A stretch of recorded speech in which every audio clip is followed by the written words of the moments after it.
अस्सलाम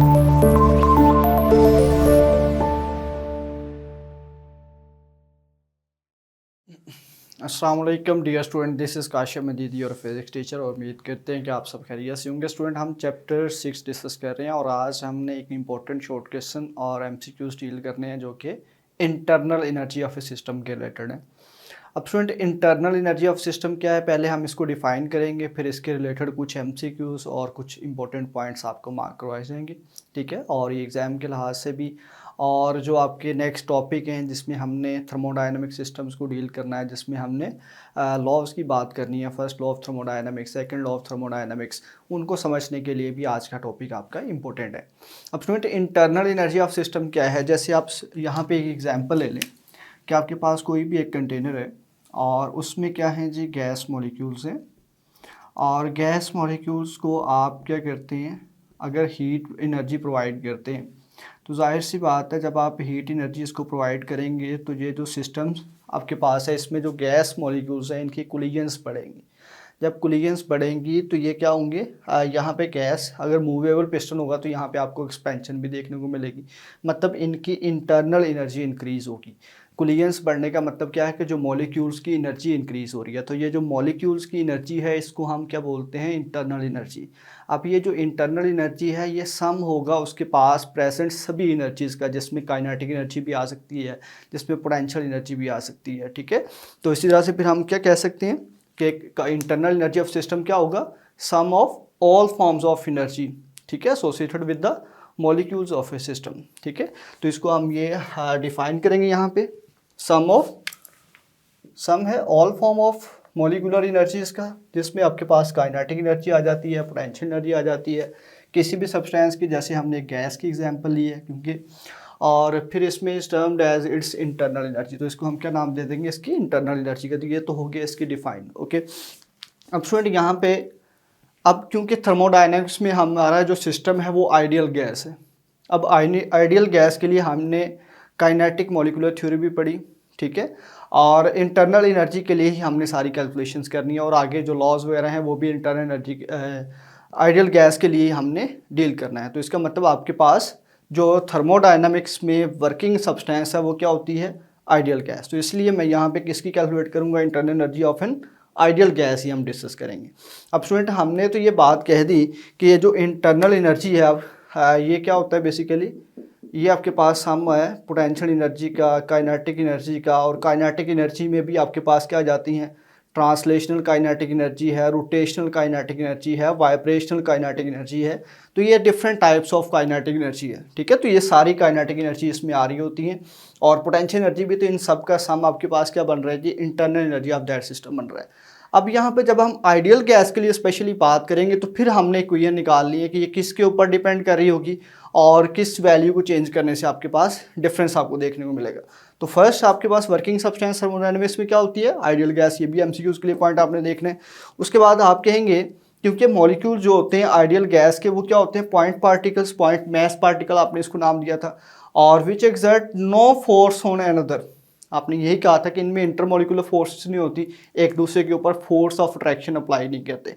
जब student force of attraction apply नहीं करेंगे तो इसका मतलब इसमें जो पोटेंशियल एनर्जी है वो क्या हो जाएगी, ज़ीरो हो जाएगी। तो आप ये कहेंगे, तो जब आइडियल गैस है तो उसमें क्या होती है, पोटेंशियल एनर्जी नहीं होती, तो मतलब सिर्फ काइनेटिक एनर्जी है, ओके। और काइनेटिक एनर्जी में भी जब आप हाई टेम्परेचर पे डील करते हैं तो फिर आपके पास, जब हाई एनर्जी आप प्रोवाइड करेंगे तो फिर आपके पास वाइब्रेशनल एनर्जी होगी या रोटेशनल होगी। अदरवाइज यहाँ पे सिर्फ जो आपके पास आइडियल गैस है, इसमें क्या होगा कि सिर्फ आपके पास क्या होगा कि ट्रांसलेशनल काइनेटिक एनर्जी होगी। तो इसका मतलब इंटरनल एनर्जी की अगर हम बात करें आइडियल गैस के लिए तो वो क्या होगी, बेसिकली उसकी ट्रांसलेशनल काइनेटिक एनर्जी ही होगी, ओके। क्यों, क्योंकि आपने कहा कि पॉइंट पार्टिकल्स होते हैं, फोर्स ऑफ अट्रैक्शन नहीं होगी, फोर्स ऑफ अट्रैक्शन नहीं होगी यहाँ पे, तो आप कहेंगे उसमें पोटेंशियल एनर्जी नहीं होगी। तो ये पॉइंट आपने याद रखना है। तो आप यहाँ पे ये ऐड कर सकते हैं, the internal energy of an ideal gas system is generally the translational kinetic energy. तो क्या बताया आपको, सिर्फ क्योंकि ये क्या हो रही है आपके पास, जीरो हो जाएगी।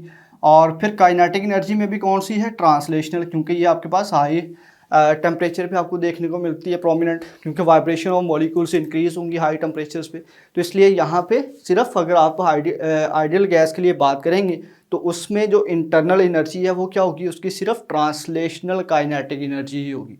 मतलब translational kinetic energy of an ideal gas is known as its internal energy. Okay, अब नेक्स्ट आप बात करेंगे यहाँ पे कुछ हम MCQs के लिए पॉइंट यहाँ पे ऐड करेंगे। आप यहाँ पे देखिएगा, since the temperature of a system is defined as the average kinetic energy of its molecules. तो आपने ये काइनेटिक मॉलिक्यूलर थ्योरी में ये पॉइंट ऐड किया था कि जो एवरेज टेम्परेचर होता है किसी भी सिस्टम का वो उसकी एवरेज काइनेटिक एनर्जी होती है। क्यों? क्योंकि यहाँ पे टेम्परेचर के ऊपर ही इसकी मोशन डिपेंड कर रही होती है गैस मॉलिक्यूल्स की। अगर आप यहाँ से टेम्परेचर बढ़ाते हैं, टेम्परेचर इंक्रीज़ करते हैं तो मोशन इंक्रीज़ होगी। क्यों इंक्रीज़ होगी? क्योंकि internal energy of gas molecules increase हो जाएगी। ओके, तो इसलिए यहाँ पे ये आप पॉइंट ऐड कर सकते हैं कि since the temperature of the system, ये जो पॉइंट यहाँ पे ऐड किया है ये काइनेटिक मॉलिक्यूलर थ्योरी का है, जो हमने स्टार्ट पे उसकी अजम्पशंस डील की थी उसमें ये पॉइंट भी देखा था हमने कि temperature of a system is defined as the average kinetic energy of its molecules, कि टेम्परेचर उसकी बेसिकली एवरेज काइनेटिक एनर्जी ही होती है। ओके, तो इसी तरह से आप ये कह सकते हैं कि इंटरनल एनर्जी फिर क्या होगी, डायरेक्टली प्रोपोर्शनल टू टेम्परेचर। ठीक है, जैसे ही आप यहाँ पे हीट इंक्रीज करते हैं या टेम्परेचर यहाँ से इंक्रीज करेंगे तो इसका मतलब क्या होगा, उसकी इंटरनल एनर्जी भी आइडियल गैस की इंक्रीज होगी। तो ये बेटे पॉइंट आप यहाँ पे ऐड कर सकते हैं, internal energy is directly proportional to temperature. और ये हमने क्यों ऐड किया, क्योंकि टेम्परेचर बेसिकली क्या होता है, kinetic energy of the system होता है molecules according to the kinetic theory of gases. और गैसेस की काइनेटिक थ्योरी के अकॉर्डिंग आपके पास काइनेटिक एनर्जी किसके इक्वल होती है, 1/2mv²। अब ये जो ब्रैकेट्स यूज़ किए ये किसके लिए, हमने एवरेज काइनेटिक एनर्जी के लिए यूज़ की है। ओके, और फिर अगर आप इसको बोल्ट्जमैन कांस्टेंट की फॉर्म में, अब स्टूडेंट ये डायरेक्ट रिलेशन आपने याद रखना है क्योंकि यहाँ पे इसको डिराइव नहीं किया गया आपकी बुक में, इसकी कैलकुलेशन लेंथ ही है। तो आप जस्ट इसका relation final kinetic energy is equal to 3/2 kb/T। kb यहाँ पे बोल्ट्जमैन कांस्टेंट है, T यहाँ पे टेम्परेचर है। अब ये दोनों अगर कांस्टेंट हों, kb भी और 3/2 भी, तो इसका मतलब जो एवरेज काइनेटिक एनर्जी है वो डायरेक्टली प्रोपोर्शनल होगी किसके, टेम्परेचर की। ठीक है, तो ये पॉइंट आपने ऐड किया था काइनेटिक थ्योरी ऑफ गैसेस से कि average kinetic energy is directly proportional to temperature. तो अब टेम्परेचर फिर क्या होगा, directly proportional to its internal energy होगा। तो ये इस तरह से हमने इसका लिंक बना लिया। अब स्टूडेंट ये आप ये कह सकते हैं कि जैसे ही आप टेम्परेचर को इंक्रीज करेंगे तो इसका मतलब क्या होगा कि इंटरनल एनर्जी इंक्रीज हो रही है। क्यों? क्योंकि there is a direct relation between internal energy and temperature, rise in temperature increase in internal energy of the system. ठीक है, उसके बाद आप ये भी कह सकते हैं कि अगर इंटरनल एनर्जी इंक्रीज हो रही है तो ये किस वजह से होगी, अब्जॉर्प्शन ऑफ हीट एनर्जी। जो यहाँ से आप इसको हीट एनर्जी प्रोवाइड कर रहे हैं तो ये जो गैस मॉलिक्यूल्स हैं ये यहाँ पे हीट एनर्जी को अब्जॉर्ब करेंगे। जब हीट एनर्जी को अब्जॉर्ब करेंगे तो इससे इनकी इंटरनल एनर्जी बढ़ेगी। जब इंटरनल एनर्जी बढ़ेगी तो आप क्या कहेंगे, यहाँ पे टेम्परेचर इंक्रीज होगा। ओके, तो ये सारे पॉइंट्स आप इसको लिंक कर सकते हैं। और उसके बाद ये MCQs के लिए आपने याद रखना है। ठीक है, इनका रिलेशन, ये रिलेशन आपके पास है और ये पॉइंट है। और उसके बाद लास्ट पे एक बात आपने याद रखनी है कि ये इंटरनल एनर्जी क्या है, एक स्टेट फंक्शन है। क्या है जी, एक स्टेट फंक्शन है। स्टेट फंक्शन का मतलब क्या होता है कि doesn't depend on path followed, ये पाथ फॉलोड के ऊपर डिपेंड नहीं करेगा। सपोज करें कि यहाँ पे आपके पास आप एक ग्राफ बनाते हैं प्रेशर और वॉल्यूम के बिटवीन। यहाँ पे एक पॉइंट आपके पास A और एक पॉइंट है B। अब A से B इसमें चेंज आ रहा है, सिस्टम्स की स्टेट्स में चेंज आ रहा है यहाँ पे। तो आप ये कह सकते हैं यहाँ पे जो प्रेशर है उसको आप क्या कह लें, ये PA है, और ये जो आपके पास वॉल्यूम है ये क्या है, VB। तो इसके पॉइंट ये हो गए। अब स्टूडेंट यहाँ पे दो डिफरेंट पाथ हैं, इसको कर्व 1 कह लें, इसको कर्व 2 कह लें। यहाँ से भी आपके पास इनिशियल स्टेट ये है, फाइनल स्टेट ये है। ठीक है, और यहाँ पे बाउंड्री कंडीशन भी आप इसको कह सकते हैं। और यहाँ पे क्या होगा कि ये पाथ इंडिपेंडेंट है। ठीक है, इस वजह से आप इसको क्या कह सकते हैं, ये एक स्टेट फंक्शन है।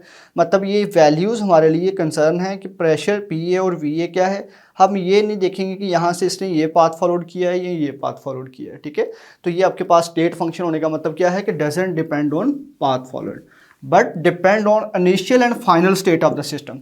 तो ये जो इनिशियल स्टेट से मुराद क्या है, प्रेशर इनिशियल PA और जो वॉल्यूम VA है, ये कोई भी A पॉइंट हो सकता है। ठीक है, जहाँ पे प्रेशर और वॉल्यूम की कोई सर्टन वैल्यू होगी, टेम्परेचर की कोई वैल्यू होगी। यहाँ पे टेम्परेचर भी क्या होगा, TA होगा, और यहाँ पे टेम्परेचर आपके पास क्या होगा, टी बी होगा।